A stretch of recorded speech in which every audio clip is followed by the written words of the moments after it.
The idea of an integrated regional securities market was initially championed by Jamaica in the lead-up to the Grand Onzum Declaration. The relevance of a regional stock exchange and its economic implications continue to guide calls for its achievement. Bruce Golding, former Prime Minister of Jamaica, made an early call for such an exchange and expounded that it would stimulate real economic growth in the region through capital investments in the creation of new businesses. Despite progressive efforts on the movement of capital across the Caribbean region, the execution of a regional exchange has proved elusive to date. Early efforts targeted the information asymmetry on capital market development and economic growth, evidenced by CARICOM's work on capital market education and awareness. The Caribbean single market and economy has benefited from cross-border trading and cross-listing equities.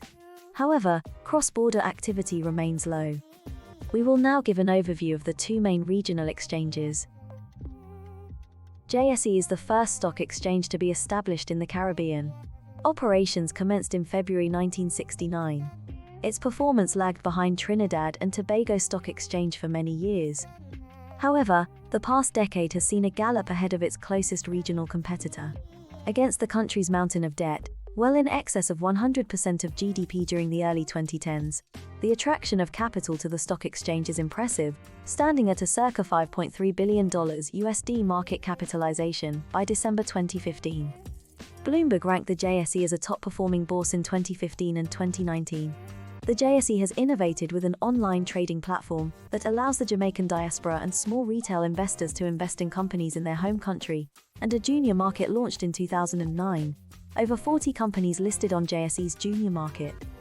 In October 2019, the Financial Times labeled the JSE as the world's best performing over the past year, due to a 35% one-year expansion to October 2019 and a 600% five-year expansion.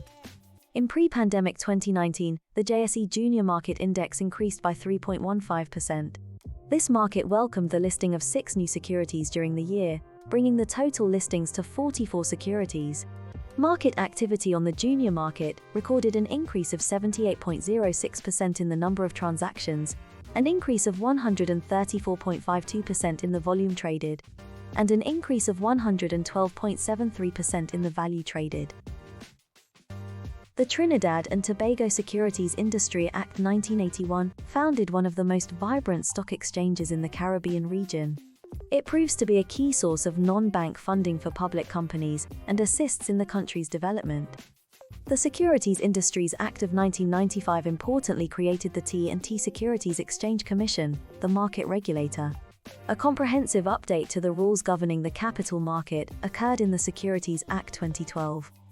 The stock exchange can be decomposed into several sectors, such as energy, trading, property, banking, non-banking, conglomerates and manufacturing. In pre-pandemic 2019, there were 44 listed companies in the first tier of the exchange. The non-banking finance sector was the most active sector by volume, with 32.96 million shares traded, 42.9% of the market's total volume. Followed by the banking sector, with 13.62 million shares traded, 17.61% of the market's total volume. The cross-listed index advanced by 19% in 2019, indicating the attractiveness of T&T's liquid capital market to external companies. Cross-listing refers to a company placing its shares on an external stock exchange to its primary listing jurisdiction. It differs from dual listing, which refers to the creation of two distinct legal entities, managed as a single company. For example, the Metals, Mining and Petroleum Organization, formerly known as BHP Billiton, is listed as the BHP Group plc, London Stock Exchange, and BHP Group Limited, Australian Securities Exchange. Total market capitalization as at December 31, 2019, stood at $11 billion USD. There are currently 9 stock exchanges in the CARICOM region, including the Guyana Stock Exchange. While there are several functioning stock exchanges in the region, they are individually small and illiquid, and their combined market capitalization is low relative to other emerging markets. In 2018, CARICOM completed national consultations on a regional securities market. Momentum continued in 2019 with the July Montego Bay Summit decision to advance capital integration via the finalization of a model securities legislation. The Model Securities Market Law is an important step towards a common legal market space and the adoption of a common approach related to the authorization of issuers and securities, prospectus disclosure rules, and the licensing of market intermediaries. An integrated Caribbean exchange will propel businesses across the region and help with the access to capital constraints faced.